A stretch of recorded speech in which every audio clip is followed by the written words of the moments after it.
have been in this position for a year and a half. I have a background in urban and regional planning and urban forestry.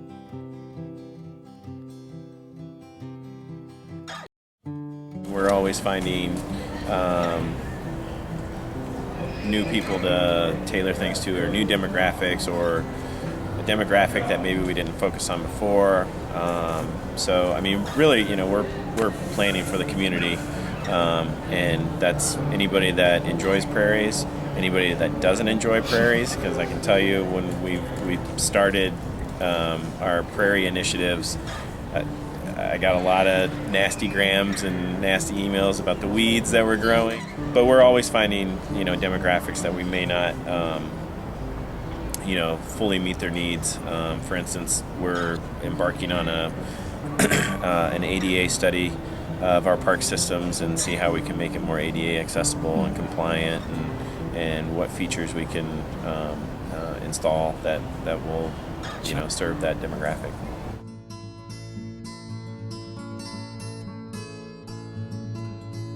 One of the projects that we're working on right now, we have a redesign of Hickory Hill Park, and specifically with the trails and bridges.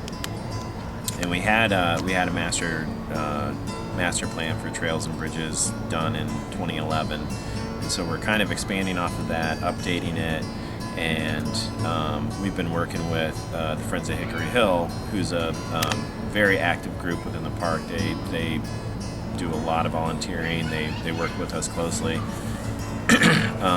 So that process has been good. I don't think on all the projects and RFPs for master plans and redesigns that I've been in on, I don't think we've had a group so active as they have been. So that's been good, because they're out there, they're doing the work themselves.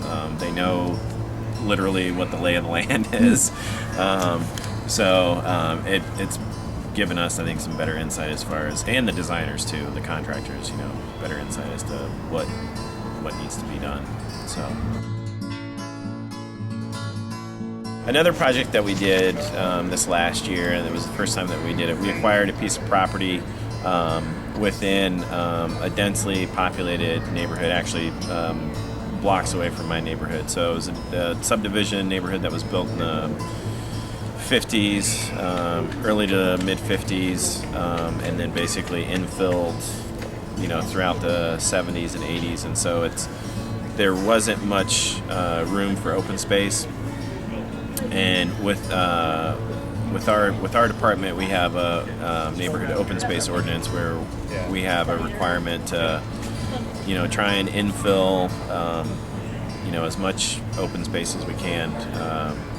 Essentially 3 acres per 1,000 population within that district, and there's I think 20 some districts around the city, and so one project that we did, we were able to acquire a 5-acre parcel of land within this heavily densely populated neighborhood that had a deficiency in neighborhood open space, and we acquired this property. It used to be basically agricultural material operation, so topsoil, mulch, sand. It was Carl Chaddock Trucking, and so he would distribute soil, sand, mulch, and so it was basically just an open lot. And so that was a neat project, because we were able to fill a need for the neighborhood and the community at large, and get that piece of property. And then off of that, the Chaddock family, they had a huge garden growing up, and there were, I think, 7. I could be getting this wrong, but I think there were 7 sisters. There were a number of sisters, there were a number of family members, but one of the things that they were interested in us keeping was the gardens.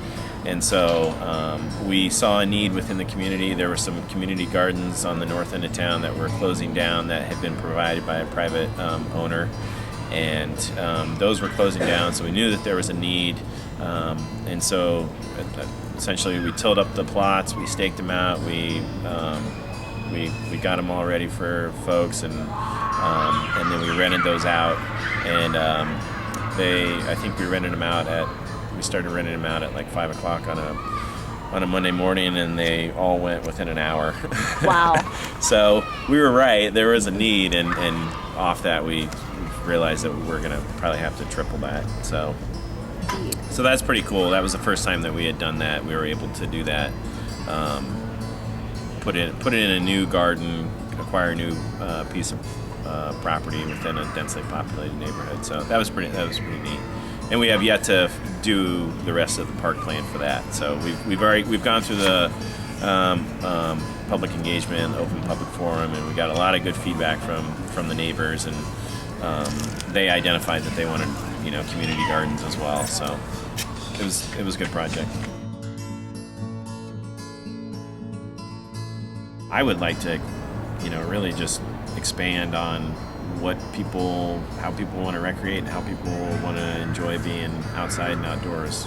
Things that people do now and are going to do in the next 20 years are completely different from when I was a kid. There's not,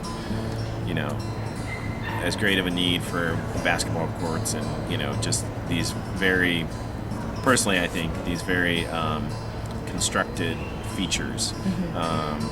On the flip side, there are, because splash pads and spray pads and kind of outdoor water features like that, communities really get into.